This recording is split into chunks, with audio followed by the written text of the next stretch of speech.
and Development Study Center, Bang Naufal Pradana selaku founder dari IR School, serta dosen-dosen hubungan internasional Universitas Riau yang kami hormati. Dan tentu saja seluruh peserta diskusi yang luar biasa. Selamat datang di We Discuss, forum diskusi inspiratif yang digagas oleh PCD Study Center Universitas Riau. Hari ini kita akan menyelami strategi optimalisasi diplomasi multilateral Indonesia, khususnya melalui mekanisme koordinasi nasional dalam pencalonan Indonesia di berbagai posisi strategis organisasi internasional. Kita juga akan membahas secara praktis bagaimana koordinasi pusat dan pokja pencalonan dibentuk, bagaimana rekan SDM di PBB bekerja, hingga tips menghadapi proses rekrutmen PBB. Untuk membuka acara ini secara resmi, kami mengundang Kinanti sebagai perwakilan PCD Study Center untuk memberikan sambutan. Kepada Kak Kinanti, kami silakan. Baiklah, terima kasih kepada Saudara Rehan yang telah memberikan kesempatan kepada saya. Sebelumnya, untuk Direktur dari Peace Conflict Development Study Center atau PCD Study Center adalah Kak Anastasia Carolina. Tapi dikarenakan beliau sedang ada urusan, maka akan diwakilkan oleh saya sebagai Public Relation ataupun Board of Directors Public Relation dari PCD Study Center. Sebelumnya teman-teman sekalian, saya mengucapkan terima kasih banyak atas rasa kagum dan berhadir antusiasme dari teman-teman sekalian yang sangat begitu berharga bagi kami PCD tentunya, yang dimana ini akan memikat ataupun memicu stamina dan juga rasa ingin lebih berkembang lagi ke depannya untuk menjalankan komunitas ini. Dan kepada Mas Adib Zaidani Abdurrahman, kami ucapkan terima kasih banyak telah mau menerima undangan dari PCD dan juga dari IR School. Nah, dan kepada Pak Irwan sebagai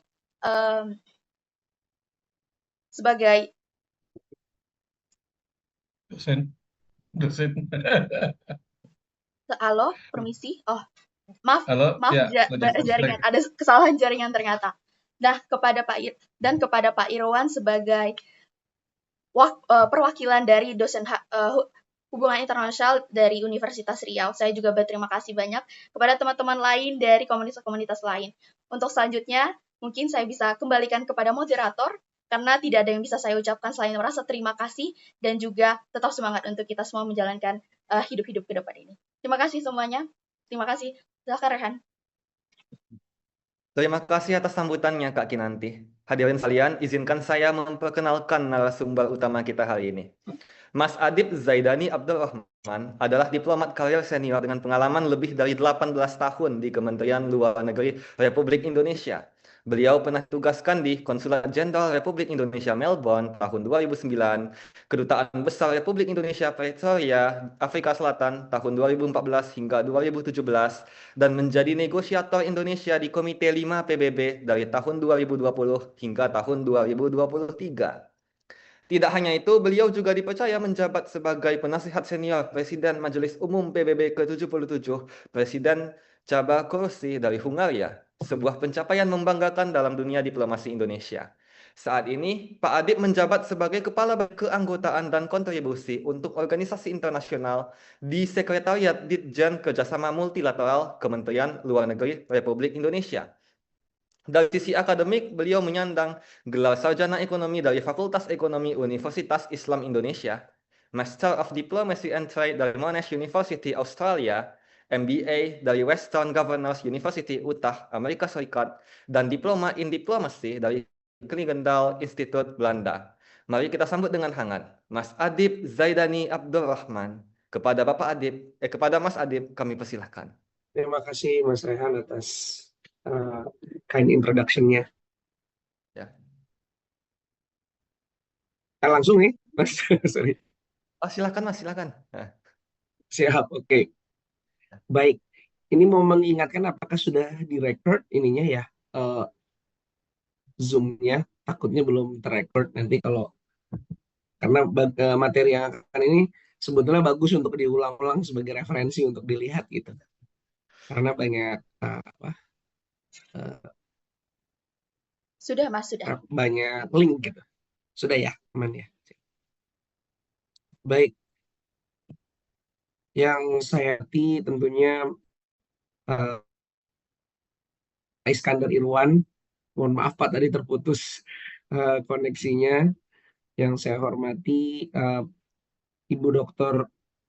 Yusnarida Ekanizmi, SIP, MSI, Ketua Jurusan Hubungan Internasional Beliau. Yang saya hormati Ibu Anastasia Karolista, Director of PCD Study Center, Bapak Noval Pradana, Founder of IR School, dan juga dosen-dosen HI Undri yang hadir lainnya, serta rekan-rekan teman-teman mahasiswa yang hadir pada hari ini. Sungguh merupakan kehormatan bagi saya untuk hadir pada hari ini. Jadi saya mau cerita dulu kenapa kok judulnya ribet gitu ya. Strategi optimalisasi diplomasi multilateral Indonesia melalui koordinasi nasional pencalonan Indonesia di organisasi internasional. Jadi saya itu sebetulnya sedang ikut SESPIM, jadi sekolah pimpinan. Nah, karena ikut SESPARLU atau SESPIM ini, kami diminta untuk membuat proyek perubahan yang sebetulnya dapat memberikan kontribusi terhadap foreign policy yang ada di Indonesia saat ini. Nah, jadi dalam series mencoba untuk membuat strategi optimalisasi diplomasi multilateral ini, saya bekerja sama juga dengan beberapa kampus, salah satunya tentunya UII ya, tempat kampus saya dulu, dan juga senang sekali dengan Universitas Riau.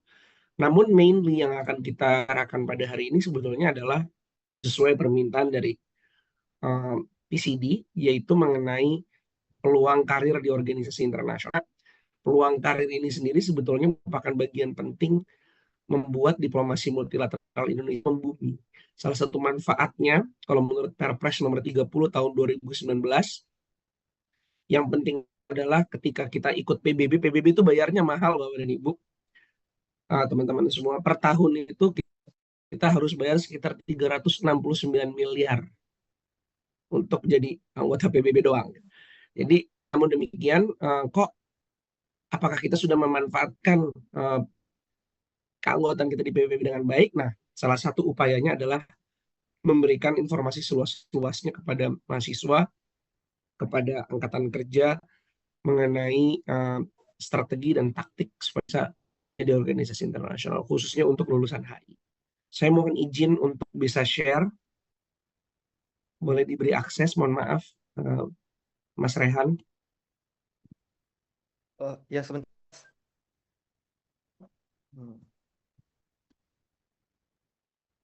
Baik.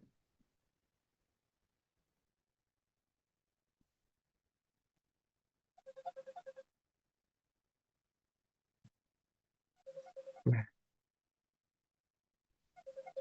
mohon izin apakah bisa terlihat Bisa? saya? Terima kasih banyak. Ini judul gedenya ya Bapak dan Ibu, teman-teman, Koordinasi Pusat Pencalonan Indonesia dan Pendirian Pokja Pencalonan. Jadi saya mau cerita sedikit mungkin Bapak dan Ibu, teman-teman semua, mengenai kenapa kok saya mengangkat judul besarnya ini. Nanti kita akan bicara mengenai memahami SDM PBB sama tips and triknya setelah ini. Ini saya nggak ada paparan, cuman saya mau cerita. Jadi Indonesia itu setiap tahun, Bapak dan Ibu, teman-teman semua, itu melakukan pemilu, election gitu, di organisasi internasional. Jadi kita mengajukan diri untuk beberapa posisi-posisi yang strategis. Gitu. Misalnya, contohnya Dewan Keamanan PBB, yang paling mungkin terkenal ya. Itu semuanya kan melalui election. Jadi di suatu pemerintahan, di suatu General Assembly itu, kita mengajukan diri, nanti kita dipilih oleh 193 negara. Mana yang paling gede, dapat suaranya dia yang menang untuk untuk menempati beberapa kursi di dalam Dewan Keamanan PBB. Ada juga baru-baru ini Badan Pemeriksa Keuangan ini ingin menjadi auditor di PBB, UN Board of Auditors. Mereka harus ikut elek. Ini adalah tugasnya Kementerian Luar Negeri untuk menjaga, memastikan bahwa mereka itu menang, jadi kampanyenya dan segala macamnya. Namun demikian, saat ini itu kondisinya linear. Jadi semua orang kepingin ikut mencalonkan diri, tapi tidak ada mekanisme yang mengevaluasi pencalonannya itu. Jadi dia minta pencalonan dari Menteri Luar Negeri sekilas kayaknya oke untuk foreign policy, granted dikasih mereka bisa ikut pencalonan. Padahal dampaknya ketika mereka menang misalnya, atau suatu posisi diperoleh terhadap bangsa dan negara masih belum diketahui. Oleh karena itu diperlukan suatu koordinasi pusat dengan Indonesia dan perbedaan pasca pencalonan. Ini adalah proyek saya yang nanti akan kita kembangkan. Pada hari ini kita akan ke yang relevan dengan mahasiswa. Tapi kalau Bapak dan Ibu misalnya Pak Iskandar, Bapak dan Ibu dosen atau teman-teman mau bikin skrip ini, boleh deh hubungin ke saya atau mau bikin penelitian mengenai ini, menarik banget karena jarang ya anak-anak HI itu sebetulnya kampanye untuk Indonesia di organisasi internasional. Itu profesi tersendiri sebetulnya, cuman specialty tersendiri, cuman jarang yang tahu.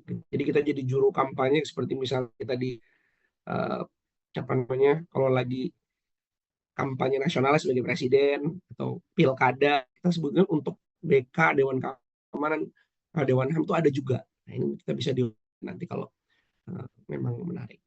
Tapi ini yang relevan hari ini adalah tentunya memahami kebijakan sumber daya manusia PBB. Penting untuk mengetahui sumber daya, memahami kebijakannya terlebih dahulu sebelum kita masuk ke dalam mencoba untuk apply untuk masuk rekrutmen di PBB. Jadi kita akan membahas gambaran posturnya, kebijakan sekretariat SDM PBB-nya, kebijakan perekrutannya, dan nanti ada namanya YPP, Youth Professional Program. Nah, mungkin pasti ini udah gambaran yang semua orang udah tahu ya, di PBB itu adalah kita punya beberapa organ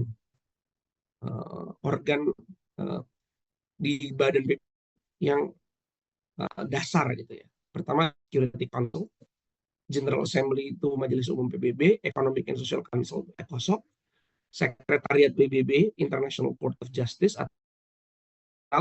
dan trusteeship. Ini dulu ketika ada bekas-bekas kolonialisasi ya, ada negara-negara yang terpecah, balkanisasi, PBB itu ada trusteeship council. Jadi sementara sebelum negara ini bisa berdiri, PBB mengurusi administrasi negara tersebut. Nah, kenapa harus tahu ini? Karena lowongan ini ada dari sini semua. 1, 2, 3, 4, 5, 6. Punya 114 kantor di seluruh dunia. Dan jumlah, ini dia ini ya, nanti kami share juga lebih detailnya. Intinya adalah ada 116.388 posisi. Yang sebetulnya setiap tahun ini segini jumlah orang di seluruh dunia. Dan kalau teman-teman buka careers.un.org atau website portal untuk rekrutan, itu lowongan nggak ada, selalu ada. Lowongannya ada terus. Jadi sebetulnya itu bisa di-apply kapanpun gitu ya. Ini karena memang banyak sekali. Nah, tapi bayangkan 116.388 posisi, Indonesia cuma punya 370 orang di situ yang apply. Padahal, loh, pertanyaannya apa? Kok emang susah? Emangnya berat untuk masuk ke PBB? Loh, kita lihat aja ini dari Afghanistan aja ada 2027 orang. Dari Filipina itu ada 2.109 orang. Dari Thailand ada 1.057 orang. Dari Pakistan ada 1.580. Artinya adalah dengan negara-negara yang memiliki tingkat kualitas sumber daya manusianya hampir sama, mampu untuk bisa masuk ke organ PBB, masuk bekerja di PBB. Kok bisa? Nah, ini ternyata setelah kita melakukan riset, lebih kepada banyak sekali mahasiswa lulusan HI itu tidak mengetahui ada lowongan itu gitu. Lowongan yang nggak tahu, gimana cara apply-nya juga nggak tahu, ini kerjaan apa juga nggak tahu gitu. Jadi kebanyakan lulusan HI malah kerja di bank, ya kan? Malah kerja di public relations biasanya. Padahal ada 116.388 posisi yang ada di PBB. Dan ini setiap hari lowongannya ada.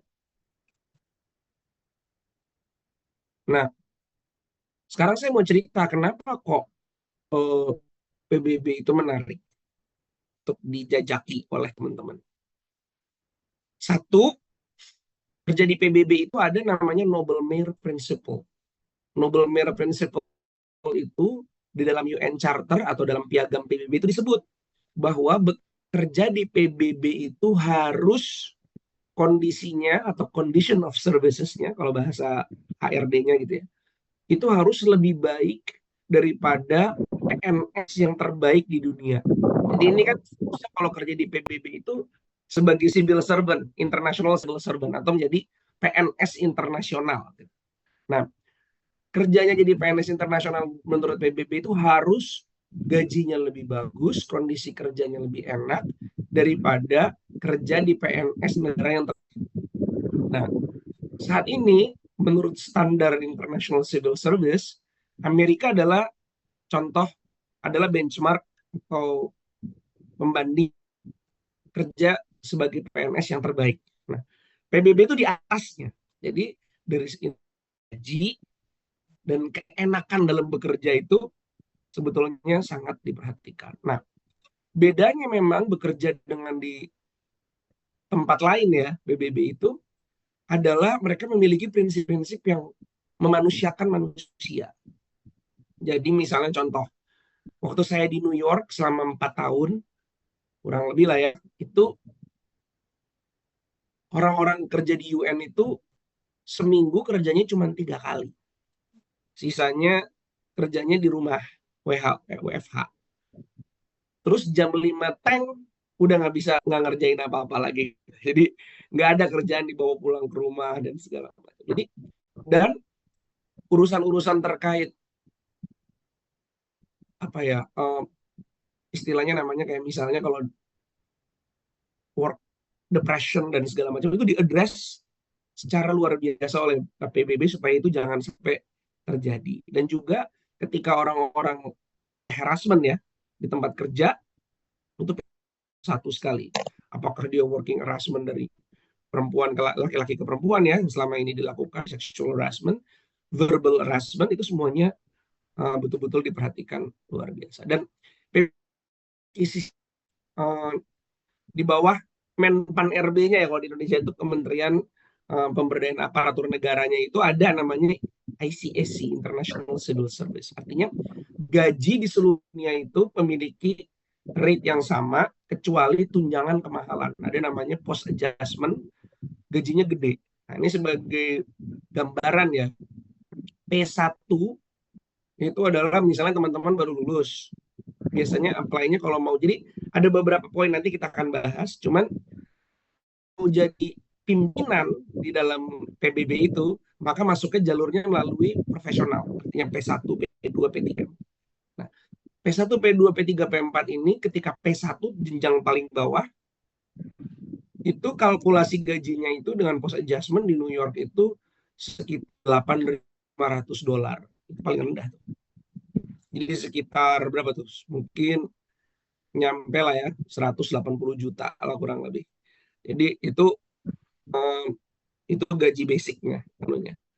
Belum lagi kalau misalnya ternyata post adjustment-nya itu kurang untuk bayar rumah di New York, misalnya dia milih rumah yang bagus, itu banyak, kesehatannya juga bagus dan segala macam. Jadi memang pekerjaan itu desain untuk membuat orang yang kerja di situ tuh menjadi senang gitu, berbahagia. Dan ini sebetulnya suatu ruang yang bisa dipelajari lebih lanjut.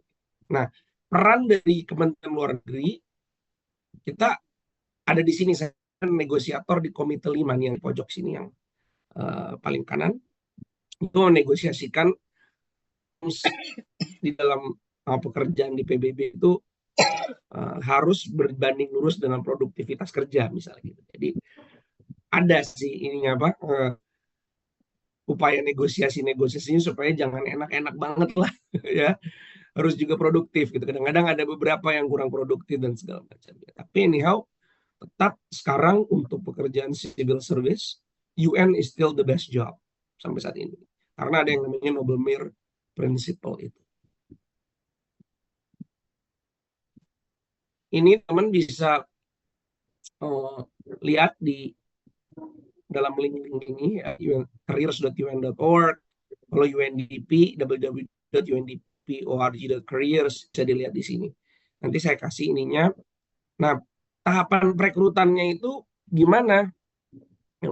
Secara umum itu gampang banget. Pertama, teman-teman harus mengisi apa yang namanya personal history profile. Ini sama di seluruh kantor PBB jenis apapun, World Food Program, UNDP, UN Sekretariat, semua harus ngisi biodata, istilahnya namanya personal history profile.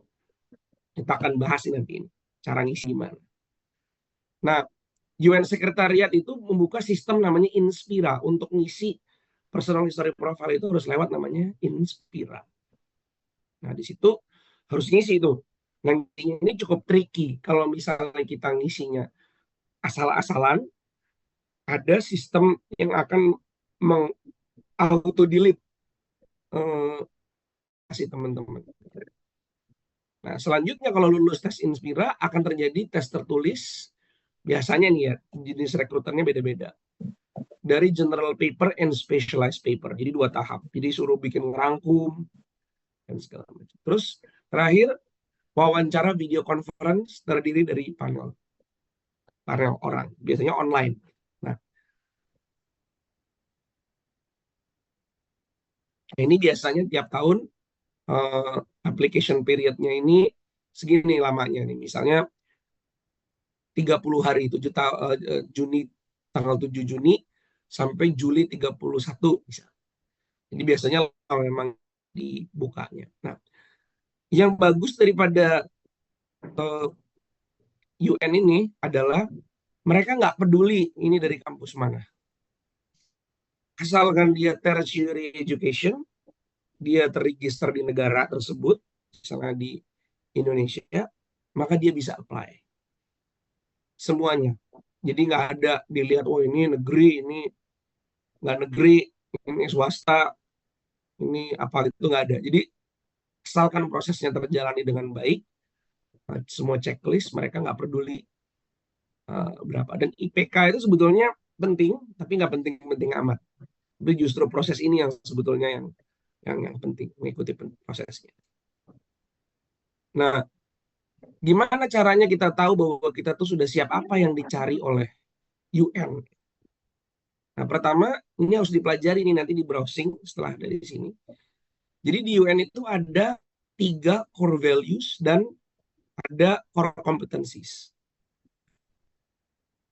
Value dan core competencies ini yang penting bagi PBB. Apakah teman-teman itu sudah masuk ke dalam kategori yang cocok dengan core values-nya UN? Apakah integritasnya sesuai dengan nilai-nilai PBB? Apakah profesionalismenya sesuai dengan nilai-nilai PBB? Apakah teman-teman itu sudah menghargai keberagaman? Karena di PBB ini bukan hanya tempat kantor, bukan hanya kantor saja sebetulnya. Ini adalah tempat di mana nilai-nilai kemanusiaan itu harusnya menjadi tempat di mana percontohan aplikasi penegakan nilai-nilai kemanusiaan. Jadi diversity. Jadi bahkan kayak di PBB itu Bapak dan Ibu, kalau misalnya lagi rapat, kok jumlah panelnya itu 3 laki 1 cewek gitu ya, 3 laki-laki 1 perempuan, itu disuruh ulang karena manel istilahnya, man panel. Jadi wah ini nggak gender balance, jadi harus dirubah. Gitu. Jadi hal kecil seperti itu tuh menjadi hal yang sangat penting bagi UN. Gitu. Dan ini harus dipelajari nih. Nah, core competencies-nya communication, teamwork, planning organization, accountability, client orientation, creativity, technological awareness, commitment to continue learning ini harus patri di teman-teman dalam setiap wawancara maupun menulis aplikasi. Bahwa harus menginclude keyword ini. Communication, teamwork, planning, organizing ini harus terus konsisten. Nah, sekarang jenis-jenis jabatannya. Ya. Yang pertama adalah senior appointments. Jadi kalau udah Sekjen PBB seperti Antonio Guterres gitu ya, Deputy Secretary General, Under Secretary General, Assistant Secretary General gitu ya, posisi tinggi. Dan ini biasanya orang-orang yang bisa ada di situ kalau tidak ditunjuk secara politik, bisa juga biasanya masuk dari sini professional and hire dulu. Gitu. Jadi masuk dari P1, P2, P3, P4, P5. Mereka inilah calon-calon pimpinan. Jadi kalau udah P1, P2, P3, P4, P5, naik ke level direktur D1, D2. Nah, tapi kalau ada juga orang-orang di UN itu yang, aduh kayaknya saya nggak kepengen kerja di jadi profesional, yang penting terima gaji aja gitu ya. Kerjanya yang nggak usah naik pangkat tinggi-tinggi lah. Bisa juga melalui General Services. G, TC, SPIALT ini semuanya adalah level support admin gitu ya. Di level G level. Nah, ada lagi services itu yang ada di daerah di field mission, misalnya di PKO, di SPM. Nah, special political mission yang ada di Darfur, ada di mana? Sekarang mungkin ya di MONUSCO itu di mana? Di Kongo dan segala macam. Nah, ini tuh memiliki kesulitan yang berbeda-beda. Masuk P tentunya lebih sulit dari masuk G. Masuk G tentunya lebih gampang, lebih sulit. Masuk G lebih sulit daripada masuk field services. Nah, tapi kebanyakan orang itu ketika masuk PBB itu biasanya mereka nggak langsung masuk lewat P1, P2, P3, P4, P5 ini. Mereka masuk lewat G yang gampang, General Services gitu ya. Nanti ketika sudah jago nanti di sana baru mereka ikut yang P1, P2, P3, P4 itu yang punya jenjang karir yang lebih bagus gitu. Nah, ini agak lebih detail kita membicarakan mengenai hal-hal tadi. Karir di badan PBB itu apa aja ya? Lowongan yang bisa teman-teman majukan. Ini penting untuk memapping strategi ini. Yang pertama, ada macam-macam ternyata. Ada internship, ada global talent pool.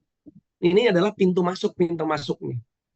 Ada personel, ada consultant, ada youth professional program, ada volunteer, dan ada staff member biasa. Internship. Nah, internship itu magang. Ya pastinya udah anak-anak zaman sekarang ya, lulusan HI, pastinya udah ngerti banget yang namanya magang itu gimana. Ini sebetulnya adalah instrumen yang penting untuk bisa masuk ke dalam ekosistem karir di PBB. Jadi kalau misalnya memang sulit untuk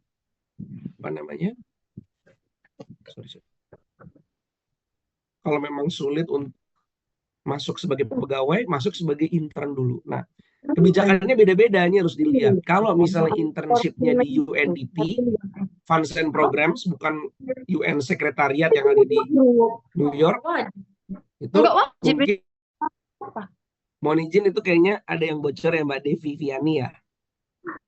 Oh iya, maaf Pak. Nah, internship ini kalau di sekretariat dibayar. Gajinya cuma dia bisa ikut kerja dan segala macamnya, dapat pengalaman, dapat surat referensi. Tapi kalau di beberapa UN bodies itu bayar karena UN ini ada suatu tantangan ya dalam organisasi funds and programs dan UN ini. Menurut mereka, aduh, nggak fair banget kalau internship itu nggak dibayar. Harus dibayar kan mereka kerja juga. Tapi ada juga kantor PBB tertentu seperti di UN Sekretariat yang ada di New York itu nggak membayar. Karena kan kita ngasih mereka pendidikan, pengalaman kerja. Tapi memang betul sih, kalau kerja di PBB itu nggak digeletakin begitu aja suruh bikin kopi gitu ya. Kalau misalnya intern-intern di beberapa organisasi kan seperti itu. Ini betul-betul diajarin, dikasih modalitas, dikasih metode, dan ini sebetulnya bagus. Ini saya mungkin merekomendasikan juga bagi teman-teman kalau memang mau internship di UN. Ya. Nah, apa aja yang dibutuhkan? Salinan nilai terakhir, nggak terlalu penting sih sebetulnya ini. CV, lamaran sesuai ketentuan, karena biasanya dibuka nih lowongan internship itu. surat sponsor dari kampus, surat rekomendasi atau referensi dari dosen pembimbing, asuransi kesehatan yang layak dan masih berlaku tuh kalau di New York. Kalau di Indonesia nggak perlu, sama surat keterangan sehat. Nah, ini konsultan ini sebetulnya merupakan posisi yang sangat penting sebenarnya. Jadi konsultan ini kelihatannya sulit ya. Waduh, konsultan berarti harus ahli. Enggak. Jadi jadi konsultan ini sekali dipakai sama orang-orang yang baru fresh grad, tapi dia aktif kerja di organisasi mahasiswa seperti sekarang PCD. Bikin acara segala punya pengalaman, menunjukkan kalau dia punya kapasitas, saya melamar di UN sebagai konsultan. Konsultan itu jelas dibayar, meskipun kontrak, tapi dia ini betul-betul ekspertisnya itu terasah sebetulnya. Nah, jadi banyak sekali pekerjaan konsultan yang ditawarkan di PBB, terutama kalau ada proyek-proyek kan. Jadi PBB itu sebetulnya dapat uang dari mana? Dari iuran kan, iuran negara. Nah, dari iuran negara itu mereka diminta mau dimandatkan proyek. Selain kerja harus ada konsultan. Nah, konsultan ini adalah orang yang banyak melakukan substantial work. Jadi bukan kerjaan-kerjaan clerical gitu. Jadi lulusan-lulusan HI itu biasanya justru banyak masuk di konsultan. Nah, ini bisa ada pekerjaan dari online ataupun offline. Gitu. Ini mungkin bisa dicek nanti kalau misalnya careers.un.org, cek pekerjaan konsultan ini lebih gampang keterimanya biasanya. Terus project personel. Ini juga ada proyek tertentu dia menjadi project personelnya. Ini jangka pendek ya, biasanya 12 cuma setahun gitu. Tapi intinya adalah penting bagi kita itu untuk udah kereken dulu sama UN. Jadi kita udah pernah masuk ke database PBB bahwa yang bersangkutan sudah terbiasa, sudah punya pengalaman bekerja di UN system. Itu udah menjadi modal tersendiri. Jadi sebetulnya apapun ikutnya konsultan, project person akan dibayar untuk mendapatkan pekerjaan UN system yang lebih luas lagi. Global Talent Pool. Nah, ini biasanya untuk orang-orang yang sudah punya pengalaman sebetulnya ya di seluruh dunia. Jadi misalnya banyak dosen sebetulnya tuh ikut Global Talent Pool. Jadi skillnya sudah mumpuni, analytical skillnya sudah bagus, bisa ikut ini Global Talent. Jadi dia mendaftarkan diri terhadap Global Talent, nanti kalau memang sudah cocok spesifikasinya akan disalurkan ke pekerjaan yang levelnya tuh middle and up, senior manager ke atas. Nah, ini staff member, temporary appointment, fixed term appointment. Jadi ada pekerjaan misalnya kayak tadi kan intern apa segala macam itu nggak benar-benar sebagai pegawai tetap gitu. Tapi ini ada hubungan pegawai, staf pegawai, tapi ada temporary appointment, ada fixed term appointment. Jadi begitu masanya temporary appointment dulu, probation gitu ya. Nanti kalau udah kita akan ada namanya fixed term appointment. Jadi setiap 5 tahun akan diperpanjang. Nah, terlalu diperpanjang sesuai dengan kebutuhan program. Ada yang 6 bulan, 1 tahun, 2 tahun. Tapi ini sebetulnya dapat ada di fixed term appointment atau temporary appointment itu udah bagus karena namanya dapat memberikan solid experience working in UN system. Tapi inilah yang paling saya rekomendasiin ke teman-teman semua. Kalau memang ada investasi waktunya, dikejar. Youth Professional Program. Batas umurnya tuh tinggi banget, 32 tahun. Waktunya panjang. Apakah Youth Professional Program itu? Youth Professional Program itu adalah program yang menteri PBB. Jadi nggak perlu punya pengalaman, nggak perlu punya pengalaman kerja dimanapun, 0 pengalaman juga nggak apa-apa. Tapi yang penting lulus tes. Namanya Youth Professional Program. Coba dicatat ya ini nanti. Jadi Youth Professional Program ini adalah upaya UN untuk mengkader generasi muda untuk bisa menjadi pimpinan-pimpinan di PBB. Jadi yang sudah keterima YPP career projection langsung ke pimpinan. Jadi karirnya itu udah diukur gitu. Ini nanti masuk di P1 udah diplot 3 tahun kemudian naik P2, P3, P4 sampai ASG, Assistant to the Secretary General. Jadi semuanya sudah diplot sedemikian rupa dan di mana ditempatkan itu juga sudah strategik. Jadi misalnya menjadi ahli di bidang peacekeeping operations, maka dia udah diplot tuh dari awal. Dia akan masuk ke operations di Department of DOS, Department of Support. Jadi pimpinan di situ punya staff dilatih terus kepemimpinannya untuk memimpin subjek gitu. Dan ini YPP ini sulit banget, tapi nggak dilihat kampusnya apa, mau dari Harvard sampai manapun nggak ada hubungannya. Penting bisa lulus YPP ini. Dan setiap negaranya kuat. Jadi nggak usah takut berantem sama negara lain gitu ya. Karena itu udah ada. Saingannya adalah teman-teman kita sendiri di Indonesia. Ini biasanya area bidang ujinya tahun 2024 kemarin itu sumber daya dan administrasi, politik dan aksesi keuangan dan pembiayaan. Ini 3 tempat yang banyak membutuhkan lowongan orang. Jadi politik itu sering sekali karena analytical skills, judgment bahwa ini adalah pelanggaran bukan, dan bagaimana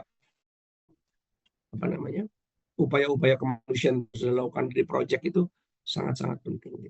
Nah, ini bidang ujian yang kemarin paling. Kelayakan dasarnya itu apa? YPP, warga negara, usia, pendidikan, dan bahasa. Udah itu doang. Asal bisa salah satu bahasa PBB. Bahasa PBB itu apa? Inggris, Spanyol, Chinese, Mandarin, Arabic, and Russian. 5.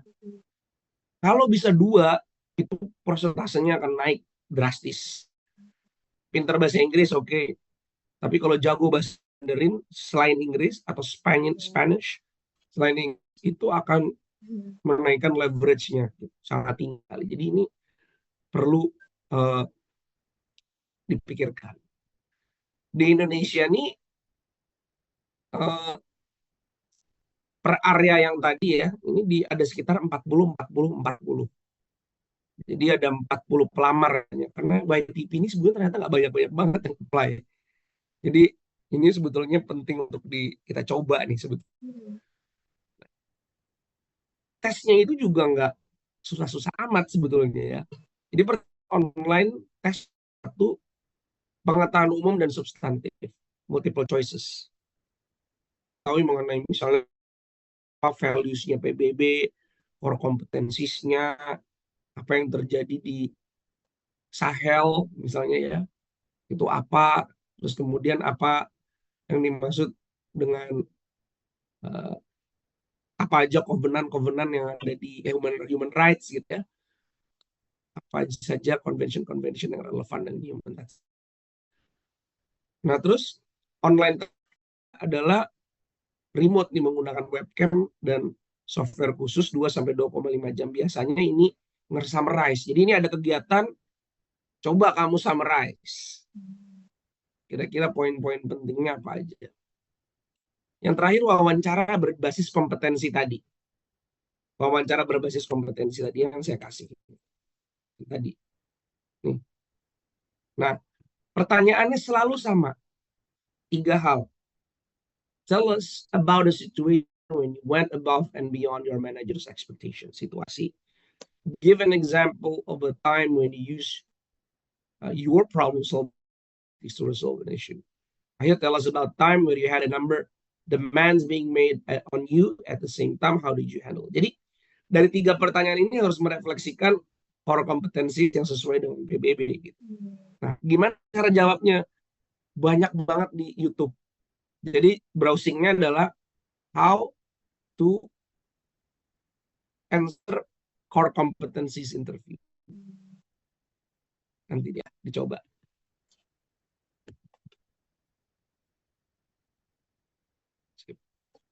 Saya masih ada waktu nggak? Masih ada ya? Udah Masih, habis ya? masih Oke. ada kok. Nah, jadi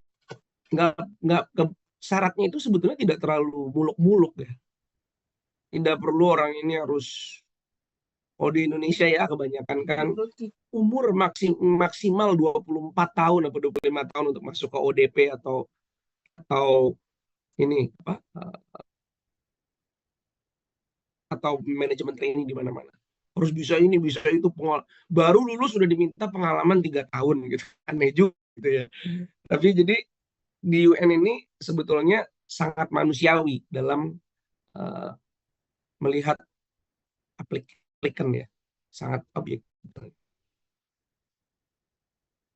Nah, biasanya kalau YPP itu kalau dibuka bulan Juli sampai Agustus udah mulai itu udah masuk Inspira ya.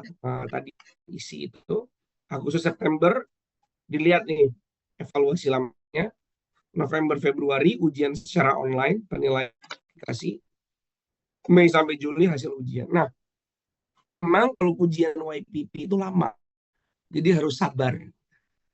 Memang harus sabar, panjang sekali karena betul-betul setiap orang itu memang dipilih untuk menjadi pimpinan di PB gitu kan. Jadi ini memang harus dicari orang-orang yang betul-betul cocok gitu. Tapi yang keterima di Indonesia itu bukan sedikit. Jadi misalnya ya, ada teman lulusan UI, Universitas Islam Indonesia gitu ya. Baru lulus, dia drill terus nih. Bagaimana cara ngisi PHP, gimana cara ujian gitu ya. Gimana sih? Dia keterima lama-lama, belum S2, nggak perlu macam-macam itu gitu. Yang penting dia memang invest waktu untuk bisa menyelesaikan YPP ini.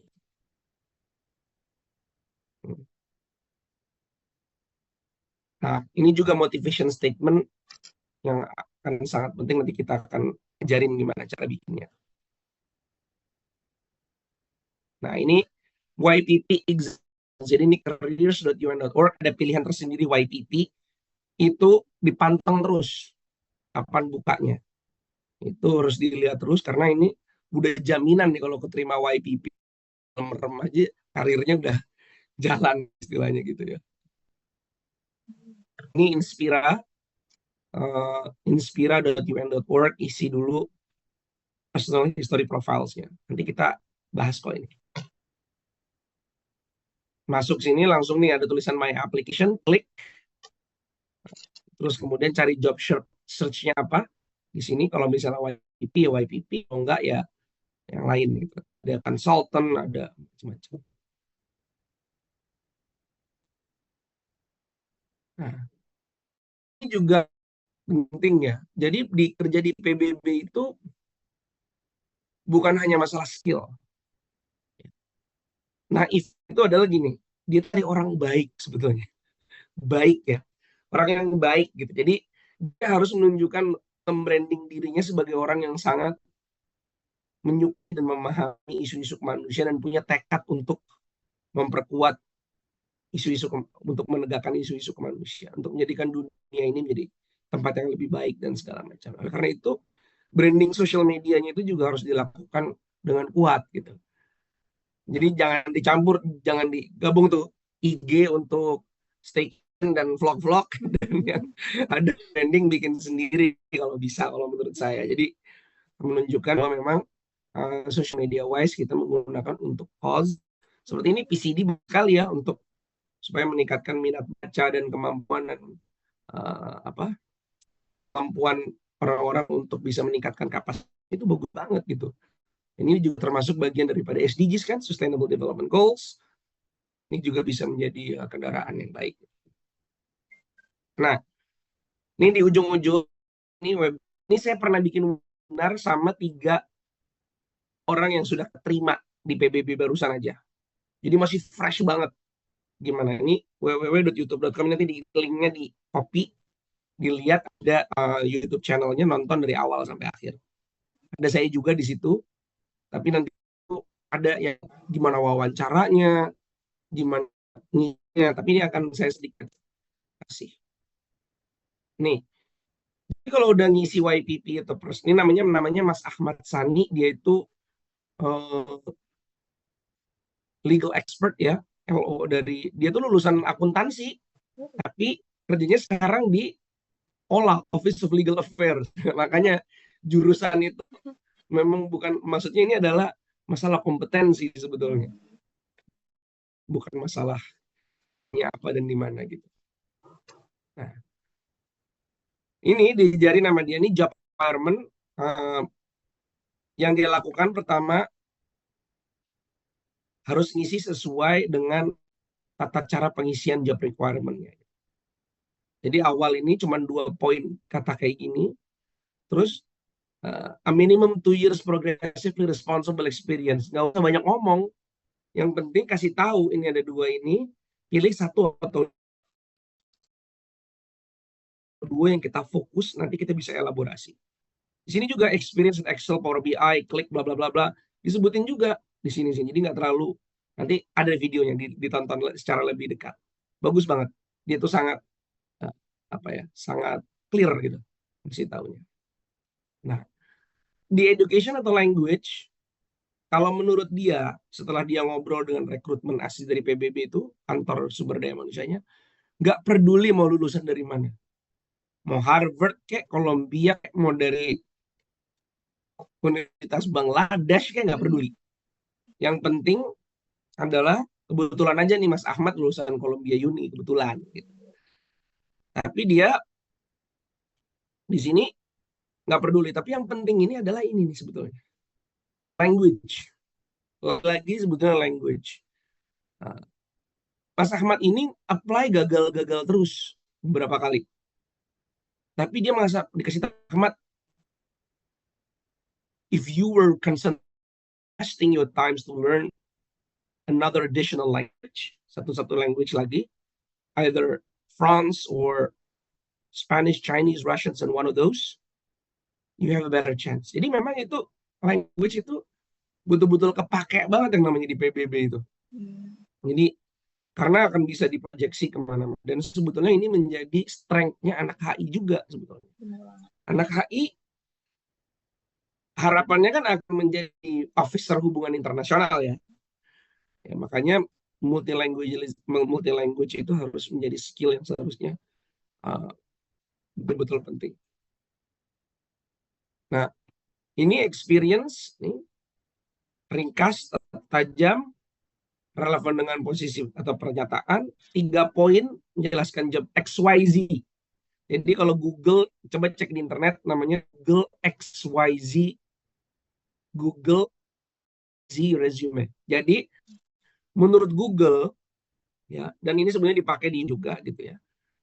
Itu ada 3 poin yang harus ada di dalam experience. Pertama, posisinya apa yang diambil, yang pernah dilakukan. 2, apa yang dipelajari dari dari posisi tersebut. 3, prestasi apa yang pernah diraih. Jadi misalnya kayak gini nih, ada ya, sih. XYZ ini, let a project team that successfully develop an Internet of Things vessel tracking device for small scale fisheries. Itu contoh 1. And throughout those experience, I've successfully achieved berapa. Jadi itu coba di internet ya, cari ya XYZ resume. Itu kepake bukan cuma di UN aja. Kalau teman-teman mau apply kerja di luar negeri,